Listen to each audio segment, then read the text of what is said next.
आज से करीब 11 दिन पहले भोजपुरी गायक नीलकमल सिंह के एगो सैड सॉन्ग आइल बा और जौन गाना के नाम हम मिला द जान से और ये गाना वेब म्यूजिक कंपनी से रिलीज कल गई बा। ये गाना के अइले अभी 11 दिन हो चुकल बा और 11 दिन के अंदर ये गाना पर 2.5 मिलियन से ज्यादा व्यूज आ चुकल बा। एकरा अलावा हम आपके बता दें कि गाना यूट्यूब पर 6ठे नंबर पर ट्रेंड भी कर रहल बा। ये सब देखला के बाद लागेला कि खेसारी लाल यादव खाली नाम के ट्रेंडिंग स्टार हुए।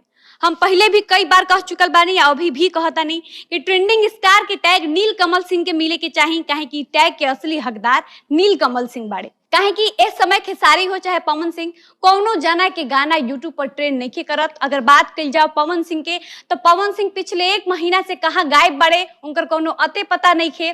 सोशल मीडिया पर नजर तावत बड़े, लेकिन उनकर गाना, अपना गाना के प्रति फिर से उहे पुराना रवैया अपना रहल बड़े।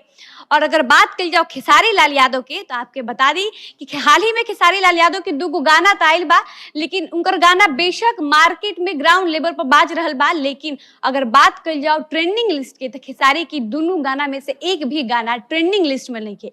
लेकिन नीलकमल एक घड़ी भोजपुरी के इकलौता ऐसा स्टार भइल बड़े जिनकर सैड सॉन्ग भी यूट्यूब पर अच्छे व्यूज के साथ ट्रेंड कर रहल बा। और जवन की कोई छोट मोट बात नहीं खे, छोट मोट बात ऐसे भी नहीं खे, काहे कि अश्लील गा के तक कोई भी अपना गाना पर व्यूज बटोर सकेला।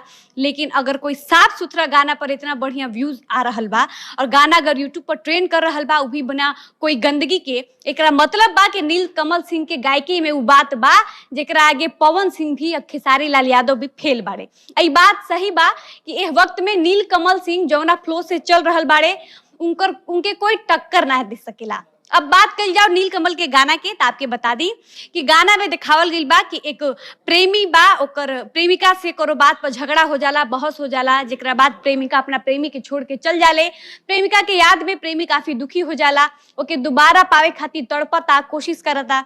बाकी जब आप गाना देखब ताकि समझ में आए कि गाना में प्रेमिका अपना प्रेमी से दोबारा मिले ले या नहीं।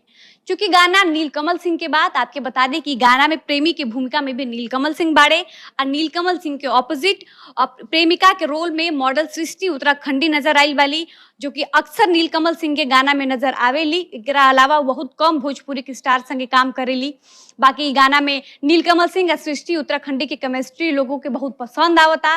बाकी नीलकमल सिंह के सैड सॉन्ग इतना जबरदस्त बा कि अगर कोई टूटल दिल वाला आशिक अगर ये गाना के सुन ले, देख ले, तो ओकर फिर से पुराना प्यार एक बार फिर से जिंदा हो जाई।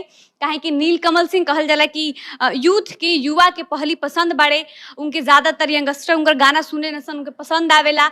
ऐसे बेवफाई, जुदाई या लड़ाई के गाना जब से आयल बा, तब से हर कोई के जुबान पर चढ़ल बा, हर कोई की गाना पसंद आ रहल बा। और ये गाना लोग के खाते भी पसंद आता, काहे कि बहुत लंबे समय बाद भोजपुरी में कोनो ऐसा शानदार दर्द भरा कोई सैड सॉन्ग आयल बा।